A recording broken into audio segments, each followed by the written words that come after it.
تب تک لوگ آزاد نہیں ہوں گے. اور میں بار بار یہ کہتا ہوں کہ اگر ملک کا ایکس پرائم منسٹر 50 سال سے وہ آدمی جس کو یہ قوم سب سے زیادہ جانتی ہے، کسی آدمی کو اس ملک میں 50 سال سے پاکستانی قوم نہیں جانتی میرے علاوہ. کرکٹ کے زمانے سے لوگ مجھے جانتے ہیں اور میں سب سے بڑی پارٹی کا سربراہ ہوں.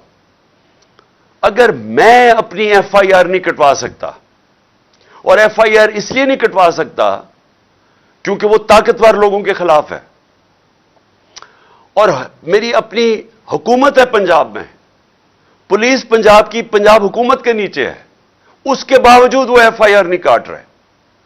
تو میں یہ اس لیے آپ سب کو کہہ رہا ہوں کہ اگر میرے سے یہ ہو سکتا ہے تو عام آدمی سے کیا ہوتا ہوگا؟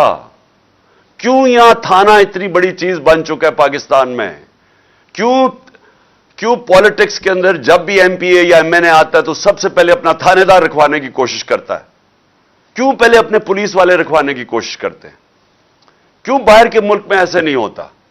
کیوں یورپ اور برطانیہ میں ایسے نہیں ہے؟ کیونکہ وہاں ان کے نظام کے اندر انسان کوئی حقوق کی حفاظت ہے. جو قانون اور آئین اس کو حقوق دیتا ہے وہ انصاف کا نظام پروٹیکٹ کرتا ہے، اس کی تحفظ کرتا ہے. تو ہمارے لوگ اس لیے غلام بنے ہوئے ہیں، یہ نظام غلام بنا دیتا ہے لوگوں کو، اور اسی لیے لوگ مر مر کے جاتے ہیں یورپ. اور آپ کے رشتہ دار کتنے ہوں گے جو کہ محنت کرنے اور محنت کش لوگ آج باہر کے ملکوں میں کام کر رہے ہیں اور وہ آپ کو پیسے بھیجتے ہیں. وہ پھر سے وہ یہ نہیں کہ لوگ پیسے وہ تقسیم کر رہے ہیں، وہ اس لیے کہ ان کا نظام اجازت دیتا ہے لوگوں کو پیسہ بنانے کے لیے، بزنس کرنے کے لیے. اپنی وہ کام دکانیں کریں گے، انہیں پتہ ہے دکانیں لگائیں گے، کارخانے لگائیں گے کہ ان کو تنگ نہیں کیا جائے گا محکموں سے، اس لیے وہ خوشحال ہیں. سو یہ میں جو دوسری میری آپ کی بات ہے کہ یہاں سرمایہ کاری بھی تب آئے گی، ملک اٹھے گا بھی تب جب ہم اس ملک کے اندر قانون کی حکمرانی ہوگی. سب سے بڑا ہمارا اثاثہ ہے بیرون ملک پاکستانی. اور یہ جو آپ گجر خان میں خاص طور پہ گجرات، یہ سارا جو بیلٹ ہے، اس سے بہت زیادہ لوگ وہاں باہر بیٹھے ہوئے ہیں. تو وہ جو لوگ ہیں جو وہ پیسے بنا لیتے ہیں، جو اپنے کاروبار شروع کر دیتے ہیں، ان کا دل ہے پاکستان میں آنے کا، لیکن وہ کیوں نہیں آتے؟ کیونکہ میں ان بیرون ملک پاکستانیوں کو پچھلے 40 سال سے جانتا ہوں. انہوں نے میری مدد کی شوکت خانہ بنانے میں، کرکٹ کے زمانے سے میں جانتا تھا. پھر تحریک انصاف کو یہ پیسے بھیجتے ہیں. تو کیوں میں جب بھی میں ان سے پوچھتا ہوں وہ کیوں نہیں پاکستان میں سرمایہ کاری کرتے؟ کیونکہ ان کو اعتماد نہیں ہے پاکستان کے انصاف کے نظام پہ. ان کو خوف یہ ہے کہ اگر وہ یہاں کاروبار شروع کریں گے تو ہر قسم کی رکاوٹیں سامنے کھڑی ہوں گی اور ان کی حفاظت نہیں کرے گا پاکستان کا جو انصاف کا نظام ہے. تو اس لیے یہ جو آپ کی ہماری جو تحریک ہے یہ چلتی رہے گی. یہ انشاءاللہ الیکشنز بھی اناؤنس ہو جائیں پھر بھی یہ چلتی رہے گی جب تک اس ملک میں قانون کی حکمرانی نہیں آئے گی، اور جب تک کہ طاقتور اور کمزور ایک طرح قانون ان کو دیکھے گا. ایک ہی نظر سے کمزور اور طاقتور کو جب تک نہیں دیکھیں گے یہ ملک آزاد نہیں ہوگا، خوشحال نہیں ہوگا. اعظم سواتی ملک کا سینیٹر، صرف اس نے تنقید کر دی ایک ٹویٹ کے اندر. بابر ستار جو اسلام آباد ہائی کورٹ کا جج ہے، اس نے کہا ہے کہ ایک تنقید کے اوپر آپ ایک ٹویٹ کے اوپر کسی کو آپ غدار نہیں بنا سکتے. لیکن جو اس سے ہوا، بچوں کے، میں پھر سے کہتا ہوں کہ تصور کریں، آپ سب تصور کریں کہ آپ کے پوتا اور پوتی ہیں، چلے آپ پوتا پوتی نہیں، آپ کے بچے ہیں 5، 8، 9 سال کے بچے. آپ تصور کریں کہ اس کے سامنے رات کے 3 بجے لوگ گھستے ہیں آپ کے گھر میں، کوئی وارنٹ نہیں ہوتی، اور بچوں کے سامنے آپ کو مارنا شروع کر دیتے ہیں، اور پھر آپ کو لے کے جاتے ہیں اور حوالے کرتے ہیں ایک اور ایجنسی کے جو نام لیا ہوا ہے اعظم سواتی نے کہ وہ کون ہے، فہیم اور فیصل. ان کی ایجنسی کے ان کو حوالے کر دیتے ہیں اور وہ پھر ننگا کر کے اس پہ تشدد کرتے ہیں. ایک معتبر آدمی باہر سے پیسہ بناتا ہے، محنت کش آدمی جو باہر سے پیسہ پاکستان لے کے آتا ہے، ملک کا سینیٹر ہوتا ہے، اگر اس سے یہ کر سکتے ہیں پھر آپ سب سوچ لیں کہ یہ آپ سب سے یہ ہو سکتا ہے. اس لیے آپ کو سٹینڈ لینا چاہیے. کیونکہ جب ایک قوم حق اور سچ کے لیے ظلم کے خلاف کھڑی ہوتی ہے، جو ہمارا دین ہمیں حکم کرتا ہے کہ ظلم اور ناانصافی کے سامنے کھڑا ہونا جہاد ہے، اللہ نے اس کو ایک عبادت کا درجہ دے دیا ہے کہ جب آپ رائے حق کے لیے اور انصاف کے لیے کھڑے ہوتے ہیں تو یہ عبادت میں شامل ہو جاتا ہے، اور اس میں اگر انسان اپنی جان کھوتا ہے تو وہ شہید کرایا جاتا ہے۔ جس طرح ارشد شریف شہید، اس نے رائے حق پہ کھڑے ہو کے دھمکیوں کے باوجود وہ کھڑا رہا، اس کے اوپر ملک سے بھی باہر جانا پڑا لیکن وہ ہٹا نہیں ہے حق اور سچ سے، اپنی جان دینی پڑ گئی، جان کی قربانی دی اس نے، لیکن وہ ہٹا نہیں۔ تو ہم سب، ہماری قوم کے اوپر اب یہ لازم ہے کہ ہم اب ڈیمانڈ کریں کہ ان لوگوں کو انصاف ملے۔ ایک پاکستان کا نمبر 1 انویسٹیگیٹو صحافی جس کی ضمیر کی کوئی قیمت نہیں تھی، اس سے یہ ہوا ہے، ملک کے سینیٹر سے ہوا ہے، پاکستان کے ایکس پرائم منسٹر سے یہ ہوا ہے۔ ہمیں اگر انصاف نہیں ملے گا تو باقی کس کو ملے گا اس ملک میں انصاف؟ تو لہٰذا یہ مارچ جو ہے یہ ایک، ہم اس کو عبادت سمجھ کے کریں، یہ جہاد ہے، میں اس کو جہاد سمجھتا ہوں۔ مجھے یہ جس طرح انشاءاللہ میں ٹھیک ہوں گا، اور کل میں بتاؤں گا کہ انشاءاللہ میں پنڈی کب آؤں گا اور کس دن، میں چاہتا ہوں سارے پاکستان سے لوگ پنڈی آئیں اور اس میں شرکت کریں، ہماری حقیقی آزادی کی مارچ میں۔ ساری قوم کو پتہ چلے کہ یہ پاکستانی قوم جاگی ہوئی ہے، یہ ظلم اب یہ نہیں برداشت کرے گی کہ جو طاقتور ہو وہ جو مرضی کر دے، وہ چوری کرے، ڈاکے مارے، پیسہ ملک سے باہر لے جائے، لندن کے بڑے بڑے محلوں میں وہ رہے، اس چوری کے پیسے میں جواب بھی نہ دے کہ پیسہ کدھر سے آیا ہے، ٹبر سارا باہر بیٹھ جائے اور وہاں بیٹھ کے پاکستان کے فیصلے کرے اور اپنے کیسز بھی معاف کروا لے۔ بچارے جیلوں کے اندر چھوٹے بچارے لوگ بھرے ہوئے ہیں، غریب لوگ بھرے ہوئے ہیں جیلوں میں، اور میں نے جو چند دن جیلوں میں گزارے، غریب لوگ تھے سارے وہاں، مجھے کوئی طاقتور ڈاکو وہ جیل میں نہیں نظر آیا، سب غریب لوگ تھے، اور وہ لوگ چوری کریں تو جیل میں۔ ایک جو میرا کمرہ صاف کرتا تھا، ایک قیدی، تو میں اسے پوچھا، میں نے کہا تم نے کیا جرم کیا ہے؟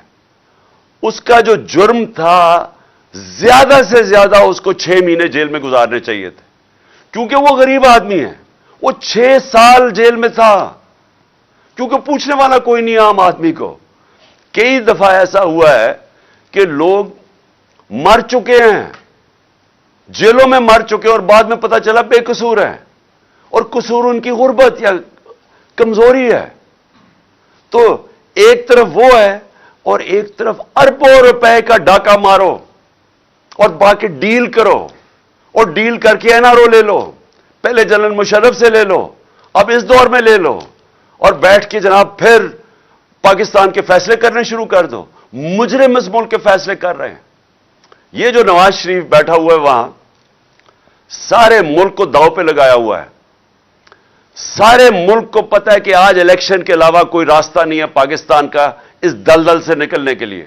اگر ہم اپنے معیشت کو مزید تباہی سے بچانا ہے، سب کو پتہ ہے کہ صرف ایک ہی راستہ ہے کہ ایک صاف اور شفاف الیکشن ہو، ایک مضبوط حکومت آئے جو آئے 5 سال کے لیے، اور اس کے بعد ہماری جو معیشت ہے وہ پھر اٹھے گی، کیونکہ لوگوں کو اس وقت اعتماد ہوگا کہ ہم آج پیسہ لگائیں گے تو ہمارا پیسہ 5 سال تک کم از کم ایک حکومت ہے۔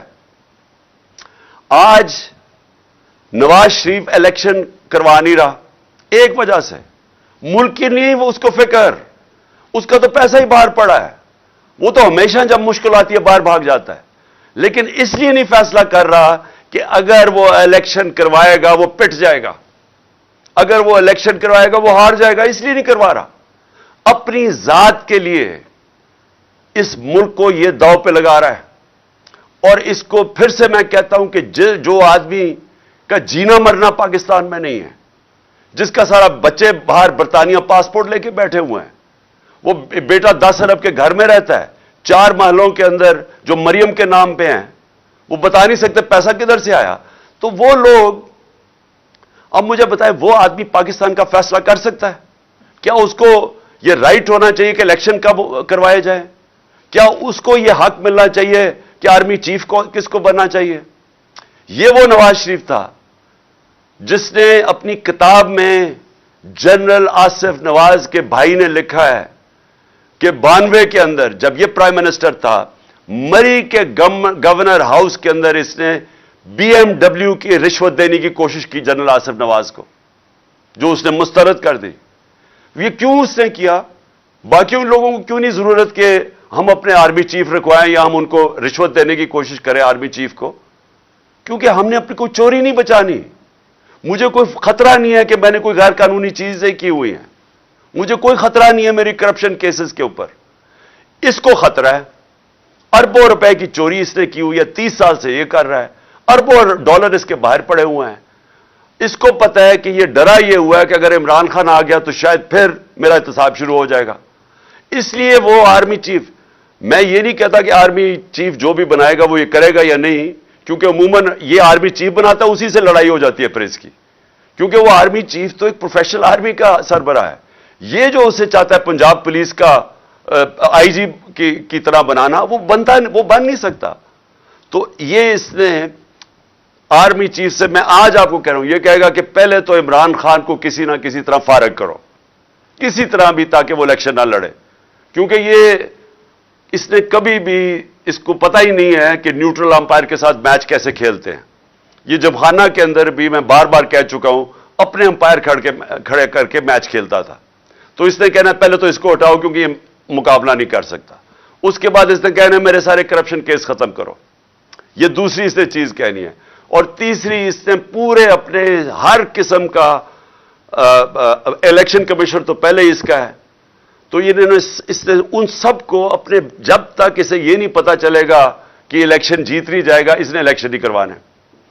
اب مشکل کیا ہے کہ پاکستان نیچے جا رہا ہے، ہم بڑی تیزی سے نیچے جا رہے ہیں۔ میں کل بھی آپ کو کہا، میں آج بھی آپ کو کہہ رہا ہوں کہ ہم جب تھے 5% تھی پاکستان کا رسک یا خطرہ کہ ہم اپنے قرضے واپس نہیں کر سکتے۔ یہ مارچ اپریل میں پاکستان کی جو رسک تھی وہ 5% تھی، کہ صرف 5% چانس تھی کہ پاکستان قرضے واپس نہیں کر سکتا۔ آج 80% ہے، آج 80% چانس ہے۔ اور یہ کون فیصلہ کر رہے ہیں؟ باہر کی دنیا فیصلہ کر رہی ہے، یہ باہر کے فائنانس مارکیٹ فیصلہ کر رہی ہیں، یہ ہم نہیں کر رہے۔ باہر جو فائنانس کی دنیا بیٹھی ہوئی ہے وہ اب یہ کہتی ہے کہ 80% چانس ہے پاکستان قرضے واپس نہیں کر سکتا۔ یہ سمجھ جائیں کہ اس کا مطلب کیا ہے، اور میں کل بھی بتایا، میں آج بھی بتا رہا ہوں، اس کا مطلب یہ ہے کہ کوئی باہر سے سرمایہ کاری نہیں کرے گا پاکستان میں، کوئی باہر سے انویسٹمنٹ نہیں لے کے آئے گا پاکستان میں، اور کوئی باہر سے کمرشل بینک پاکستان کو قرضے نہیں دے گا۔ تو کیسے اب پاکستان کا جو ڈالر گیپ ہے، یعنی ہمارے پاس خسارہ ہے بہت بڑا، ہم کیسے یہ پورا کریں گے؟ کیسے اپنی قرضوں کی قسطیں دیں گے؟ اور اگر ہم یہ نہیں دے سکتے تو آگے جو آج حالات ہے نا، آج ان کے دور میں 50 سال میں سب سے زیادہ مہنگائی ہوئی ہے، ہمارے اور ان کے دور میں مہنگائی دگنی ہو گئی ہے۔ لیکن جو تب اگر آپ پاکستان خدا نخواستہ اپنے قرضے واپس نہ کر سکا، تو وہ یہ آپ سوچ ہی نہیں سکتے کہ کدھر جائے گا، روپیہ کتنا گرے گا، مہنگائی کتنی ہوگی، بے روزگاری کیا ہوگی، پاکستان کے حالات کیا ہوں گے، کیا وہ کوئی کنٹرول بھی کر سکے گا؟ اور یہ سارے کو، جو بھی اکانومسٹ ہے پاکستان میں، جو ماہرین ہیں معیشت کے، سب کو پتہ ہی ہے۔ لیکن وہ آدمی جو لندن بیٹھا ہوا ہے وہ نہیں کروائے گا الیکشن، کیونکہ وہ اپنی ذات کے لیے اس کو پڑا ہوا ہے۔ اور اس لیے میں آج یہ آپ سب کے سامنے یہ آج کہنا چاہتا ہوں کہ ہمارے ملک، یہ جو ہماری مارچ ہے، یہ الیکشن اس لیے چاہ رہی ہے کہ یہ آدمی جس کا کوئی سٹیک پاکستان میں نہیں ہے، یہ اس ملک کو تباہی کی طرف لے کے جا رہا ہے اپنی ذات کے لیے۔ اور اسی لیے بہت ضروری ہے کہ جب میں انشاءاللہ کل کے دن، میں آپ کو دن بتاؤں گا کس دن آپ نے پنڈی پہنچنا ہے، میں سمجھتا ہوں سارے پاکستانیوں کو اس طرف آنا چاہیے۔ اور میں ایک اور چیز پہ آج بات کرنا چاہتا تھا، 6 ہمارے پولیس والے کل شہید ہوئے ہیں دہشت گردی میں، اور ہم دیکھ رہے ہیں کہ جب سے یہ حکومت آئی ہے دہشت گردی بڑھنی شروع ہو گئی ہے۔ ہم یہ دیکھ رہے ہیں کہ افغانستان میں جب وہ حکومت آئی ہے، ہمارے زمانے میں تو وہ حکومت تھی افغانستان میں جو کہ ہمارے خلاف تھی، پرو ہندوستان تھی. آج وہ حکومت آئی ہے طالبان کی جو کہ پاکستان کے خلاف نہیں ہے، اور ان سے ہمارے تعلقات اچھے ہو سکتے ہیں کہ ہم جو پہلے افغانستان سے دہشت گردی آتی تھی، اس حکومت کے ہوتے ہوئے ہمیں اصولاً تو ہمیں اب افغانستان سے دہشت گردی آنی نہیں چاہیے. لیکن ہوا کیا ہے، جب سے یہ آئے ہیں پاکستان، پہلے تو سوات کے اندر ہم نے دیکھا کہ وہاں ایک پبلک سڑکوں پہ نکلائی، ان کو خوف آنا شروع ہو گیا کہ پھر وہ پرانے زمانے کی طرح وہاں حالات بگڑ رہے ہیں، اور پھر ہم دیکھنا شروع ہو گئے کہ دہشت گردی بڑھنی شروع ہو گئی ہے. اور اس حکومت کو پاس یہ سوچ ہی نہیں ہے، ان کے پاس ٹائم ہی نہیں ہے ان چیزوں کا سوچنا. نہ یہ معیشت کو سوچ سکتے ہیں، وہ تباہ ہو رہی ہے، نہ یہ سوچ سکتے ہیں کہ ملک کی سیکیورٹی کو کیا کرنا ہے، نہ ان کی فورن پالیسی کا پتہ ہے کیا کرنا ہے. صرف مقصد ہے کہ ہمارے کرپشن کیسز ختم ہو اور کسی طرح تحریک انصاف کو ختم کیا جائے. یہ صرف ان کی پرائیورٹی ہے. تو آج یہ لمحہ فکر ہے ہم سب کے لیے، اور خاص طور پہ پختونخوا جدھر انہوں نے لوگوں نے بڑی قربانی دی. یہ جو ساری امریکہ کی جنگ میں ہم جب شامل ہوئے، سب سے تباہی قبائلی علاقے میں آئی. تو آج ہم سب کو سوچنا چاہیے کہ یہ جو بڑھتی جا رہی ہے چیز، اس کے اوپر یہ گورنمنٹ کیا کر رہی ہے.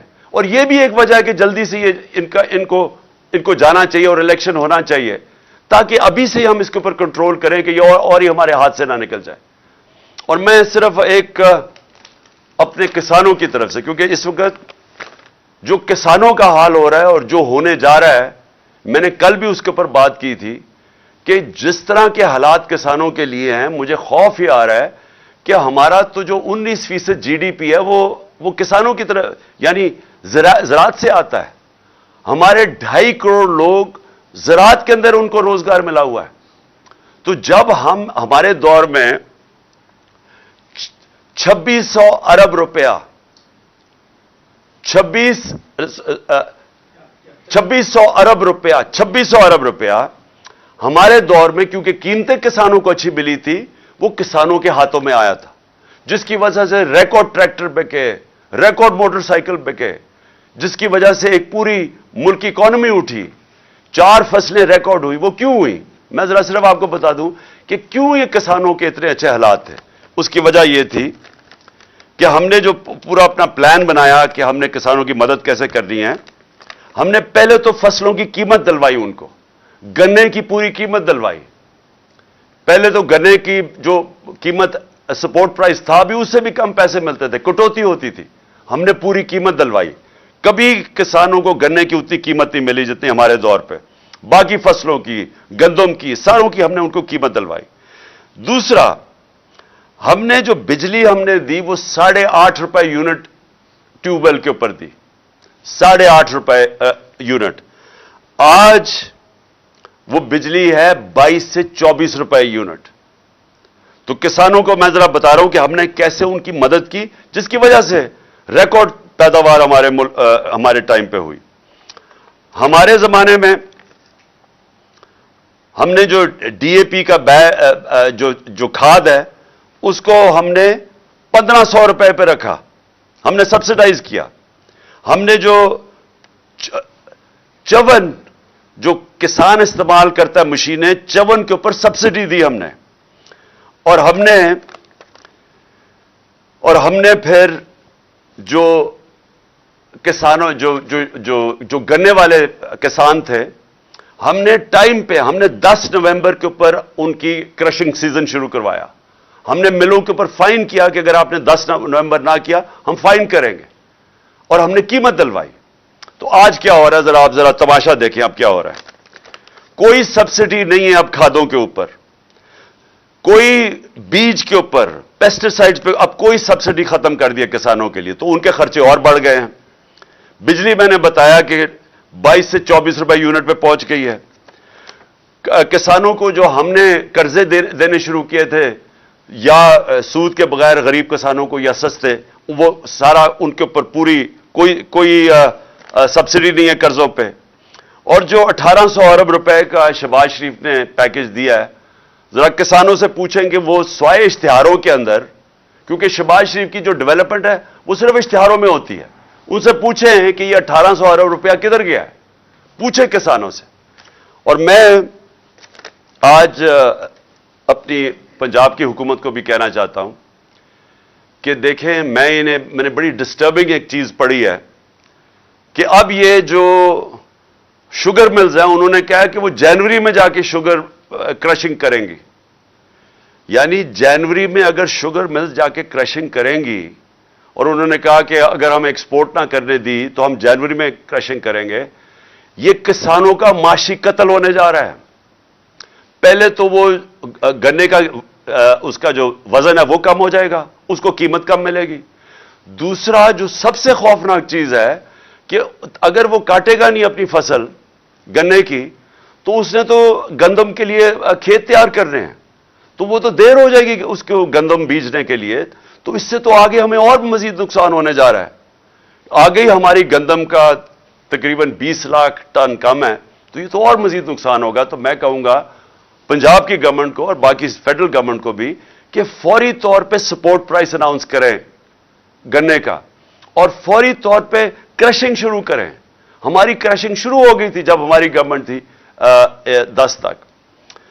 آخر میں آپ کو صرف یہ بات کہنا چاہتا ہوں کہ میں اپنا پرسوں انشاءاللہ میں کل اناؤنس کروں گا میں اپنی لانگ مارچ کس دن پہنچے گی اسلام آباد، میں وہ کل دن اناؤنس کروں گا۔ میں نے اپنے ڈاکٹر سے بھی کل میری ملاقات ہے، وہ بھی میری ٹانگ دیکھ لیں گے، اس کے مطابق میں انشاءاللہ کوئی اگلے ہفتے کا دن دوں گا آپ کو۔ میں پھر ساروں کو کہنا چاہتا ہوں کہ ہماری جو حقیقی آزادی کی جو جہاد ہے، میں ساری قوم کو کہنا چاہتا ہوں کہ اس پہ شرکت کرے۔ میں صرف ایک چیز سے ختم کرتا ہوں کہ یہ اس طرح کے آج حالات میں نے مارشل لاء، مشرف کے مارشل لاء میں نہیں دیکھے۔ خاص طور پہ جو صحافیوں کے اوپر پریشر ہے، جو میرے اوپر FIR، ہمارے لوگوں پہ، یہ کبھی ایسے نہیں تھا۔ یہ صرف ڈرانے دھمکانے کے لیے۔ میں آج بولڈ ٹی وی والے شعیب شیخ کو، انہوں نے اس کی زندگی کو خطرہ اب ہو گیا ہے، پہلے اس کو تھا ارشد شریف کو، آج شعیب شیخ کا مجھے پیغام آیا ہے، اس کو دھمکیاں دے رہے ہیں کہ اس کو ماریں گے، اس صرف کہ بولڈ ٹی وی ہمیں اٹھا رہا ہے۔ میں جو بھی آج اقتدار میں بیٹھے ہوئے ہیں اور جو ہینڈلرز ہیں ان کے، میں آپ سب کو پیغام دینا چاہتا ہوں کہ یہ پاکستانی قوم ہے، انسان ہے، بھیڑ بکریاں نہیں ہیں کہ ہمیں ڈرا دھمکا کہ آپ جدھر مرضی چاہے موڑ دیں۔ یہ قوم پیچھے نہیں ہٹے گی۔ آپ فیصلہ صرف یہ کرنا ہے کہ تبدیلی پرامن آئے گی، یا پھر وہ جو تباہی والی تبدیلی ہوتی ہے جو سب کے ہاتھ سے نکل جاتی ہے، یہ وہ آئے گی۔ لیکن تبدیلیوں کو اب کوئی نہیں روک سکتا۔ پاکستان زندہ باد۔